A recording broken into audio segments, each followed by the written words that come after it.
تو پیارے بچوں، اس سے پہلے والے ویڈیو میں اس کے متعلق کتاب سے متعلق بتایا تھا، اب سبق سے متعلق بات بتایا تھا۔ اب جو ہے اس کے بعد جو ہے اگلی چیز آتی ہے مشق۔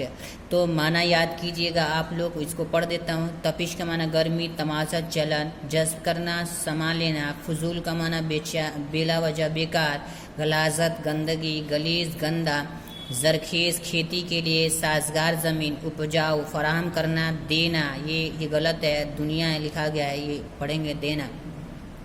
آلودہ گندا، آبی جانور پانی میں رہنے والے آلودہ اسی بنائے آلودگی مطلب گندگی۔ چلیے اس کے بعد ہم دیکھتے ہیں کیا ہے۔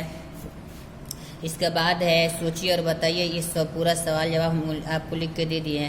یہ بھی ہم آپ کو لکھ دیے ہیں کہ مثال کے مطابق آنکھ کی دو جمع بنائیے، ایک آنکھوں اور ایک آنکھیں، آنکھوں اور آنکھیں، اسی طرح عمارتوں عمارتیں، دو جمع۔ نیچے دی ہر تصویر پر دو دو جملے لکھے، یہ ہم آپ کو لکھ کے دے دیے ہیں۔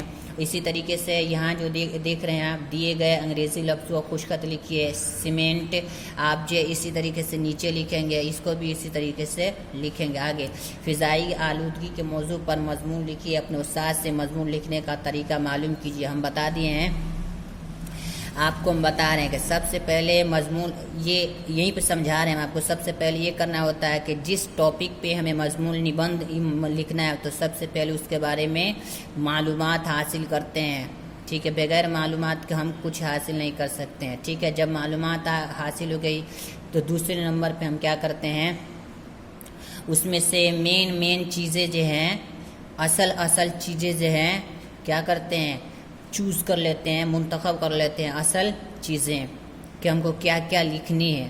اور تیسرے نمبر پہ کیا کرتے ہیں، اسی کو ترتیب دے دیتے ہیں۔ ترتیب ہم لکھ دیتے ہیں کہ کس کے بعد کون سی بات ہونی چاہیے، کس کے بعد کون سی بات ہونی چاہیے۔ تو یہ تین چیزیں ہوتی ہیں جس کے ذریعے سے ہم مضمون لکھ سکتے ہیں۔ آگے چلیے، دی ہوئی جگہ میں ایک ایسا پوسٹر بنے جس سے لوگوں کو ماحول بچانے کا پیغام ملے۔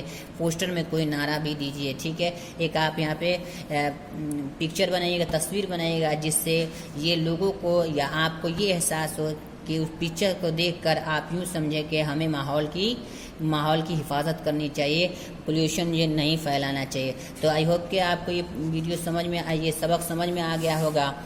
تو آپ کو میں ایک اور بات بتا دوں، جتنا یہ سبق پیچھے والے جن بچوں کا چھوٹ گیا، یہ سبق جو ہے آپ آسانی سے پڑھیے گا، اور پیچھے والا جو سبق اس کو حل کرنے کی کوشش کیجیے گا۔ جہاں نہ سمجھ میں مجھ سے رابطہ کیجیے گا، میں بھی اس کو بتاؤں گا، ٹھیک ہے۔ تب تک کے لیے ہمیں اجازت دیجیے، اللہ حافظ۔